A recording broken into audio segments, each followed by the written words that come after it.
Welcome to Weekly World News on Spring Nectar TV, brought to you by Vibha Ramesh, Los Angeles, United States. First, the top headlines. Omicron to peak, alerts Dr. Fauci. Unvaccinated more likely to be hospitalized than boosted people, says CDC. Indian government announced relief for the eligible to mitigate inflation. Tensions rise in Ukraine. 8,500 US troops on heightened alert. Human trafficking, family dies on US-Canada border. COVID testing upon arrival withdrawn in the United Kingdom. Moving on to news in detail.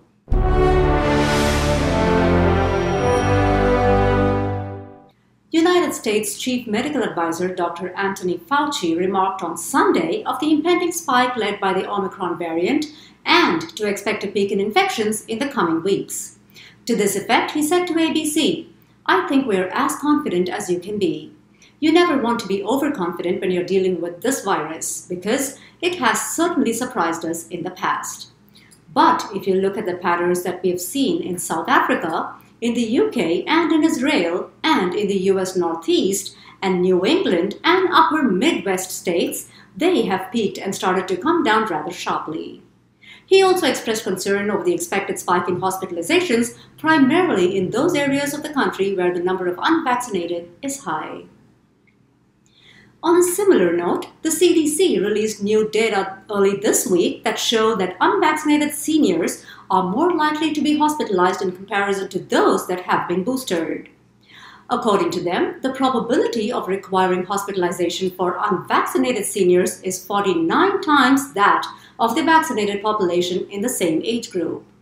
Statistics also showed that unvaccinated adults falling in the age group of 50 to 64 are 44 times more likely to need hospitalization, whereas adults aged 18 to 49 run a 12 times more probability of requiring hospitalization if unvaccinated. As stated by CDC on their website, getting very sick means that older adults with COVID-19 might need hospitalization, intensive care, or a ventilator to help them breathe, or they might even die. The risk increases for people in their 50s and increases in 60s, 70s, and 80s. People 85 and older are the most likely to get very sick. That said, CDC once again extended a request to all the unvaccinated people to get vaccinated at the earliest. Meanwhile, California dealt with another episode of wildfire as Big Sur was ablaze on Saturday. The fire that broke out on Friday night was fueled by strong gusty winds of up to 50 miles per hour. The fire spread rapidly and scorched over 2.3 square miles of redwood trees. More than 500 residents were asked to evacuate as over 250 firefighters promptly worked on dousing the fire. In the words of Cecile Juliet, spokeswoman for the California Department of Forestry and Fire Protection, "The fire lined up with the wind and the terrain, and that gave the fire a lot of energy to make a big run. The winds have died down, and that has worked in our favor." Vice President Kamala Harris announced disaster relief funding to the tune of $600 million to the U.S. Forest Service. The cause of the fire is still under investigation. We'll keep you posted on this item as it unfolds.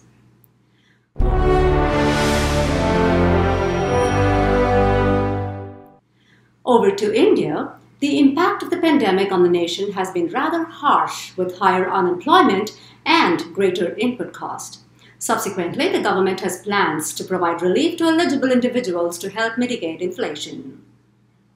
The proposal will be tabled in the Parliament on February 1st. The proposal encompasses an increase on the standard deduction limit to 100,000 rupees and an increase in tax benefit on home loan interest, among others. Meanwhile, India celebrated its 73rd Republic Day on Wednesday in all fervor. The awe-inspiring parade exhibiting cultural pageantry and military expertise and the flag past were the icing on the cake in this year's celebrations. It was noteworthy that stringent safety and COVID protocols were in place, and all the 5,000 attendees abided by them.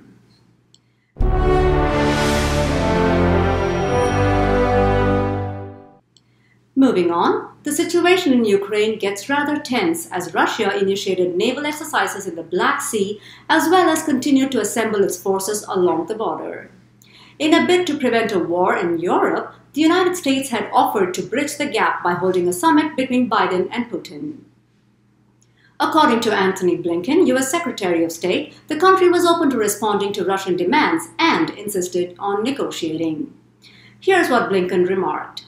I told him that following the consultations that we'll have in the coming days with allies and partners, we anticipate that we will be able to share with Russia our concerns and ideas in more detail and in writing next week, and we agreed to further discussions after that.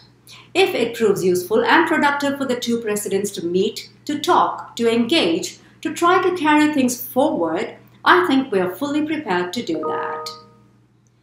Even as negotiations and discussions continue, the fear of a Russian attack looms high, prompting the U.S. to put over 8,500 troops on heightened alert. The U.S. government also instructed all staff employed in the U.S. Embassy in Ukraine to leave the country with their families. The U.S. Embassy said that military action by Russia could come at any time. Officials will not be in a position to evacuate American citizens in such a contingency, so U.S. citizens currently present in Ukraine should plan accordingly. In a very tragic incident, a family of 4 succumbed to the teeth-chattering cold of the blistering winter as they tried crossing the U.S.-Canada border. On Thursday, the Canadian police announced the death of the Indian family that froze to death in the blizzard while attempting to cross the Canadian border and enter the United States. The family, that included 2 children, were victims of human trafficking. Commenting on the situation, Prime Minister Justin Trudeau remarked that it was an absolutely mind-blowing story. It's so tragic to see a family die like that, victims of human traffickers and of people who took advantage of their desire to build a better life. This is why we are doing all we can to discourage people from crossing the border in an irregular or illicit manner. We know there are great risks in doing so.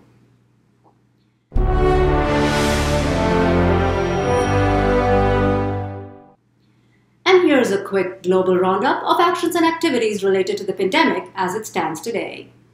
Pharmaceutical giants Pfizer and BioNTech announced the commencement of testing of a vaccine that is specifically developed to combat the Omicron variant.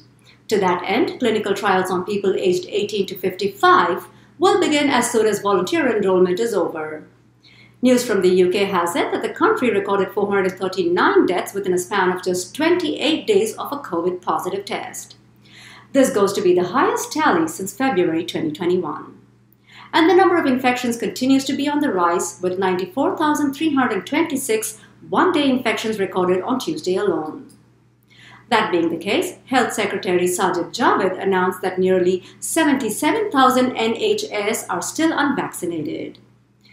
Meanwhile, Scotland is gearing up to permit people to return to their offices starting Monday. It'll be a phased plan, said Nicola Sturgeon, as workers will begin returning to office in a hybrid model starting next week. And Russia has slashed the isolation period to 7 days from 14 days, despite the existing surge in Omicron-led infections in the country.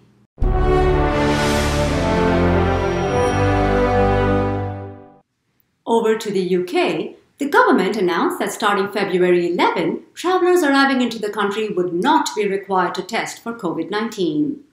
The move is considered an impetus to travel firms as well as families planning to visit their near and dear ones. It also means a cut in travel cost by €100 for one trip. Commenting on the decision, Transport Secretary Grant Shapps remarked, "That means that after months of pre-departure testing, post-arrival testing, self-isolation, additional expense, all that fully vaccinated people will now have to do when they travel to the UK is to verify their status via a passenger locator form." Moreover, the UK will also be expanding the list of countries from which it will recognize vaccine certificates. To this end, 16 more countries will be added, including Mexico and China. And here's a snippet from the world of medicine. A study on frogs' ability to regrow a limb with the help of drugs may bring in hope for humans in the future. News has it that an African clawed frog, which otherwise does not possess the capability to regrow a part of its body, was subjected to a fusion of drugs. The result was astounding when, after an 18-month period, the frog grew back fully functional legs. Nirosha Murugan of the Tufts University in Massachusetts remarked, "That is exciting to see that the drugs we selected were helping to create an almost complete limb.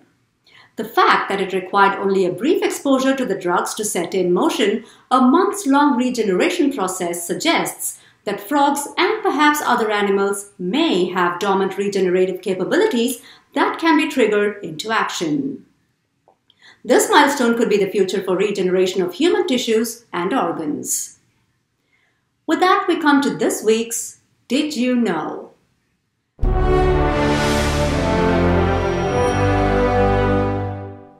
Did you know that female runners were not permitted to participate in the Boston Marathon? Well, looks like there was yet another male-dominated sport, but only until 1971. So, events date back to 1966, when a woman named Roberta Gibb ran the race in a discreet manner by hiding in the bushes until the race started to avoid being detected. A year later, another woman named Catherine Switzer tried to run the race without disclosing her identity. As it turned out, she was prevented by the race officials from competing when they found out that she was a woman. Then, in 1971, Amateur Athletics Union officially allowed women to participate in the marathon. And that brings us to the end of this week's World Report. I'll see you again next week with more world news on SpringNectar TV. Thank you for watching. Stay safe.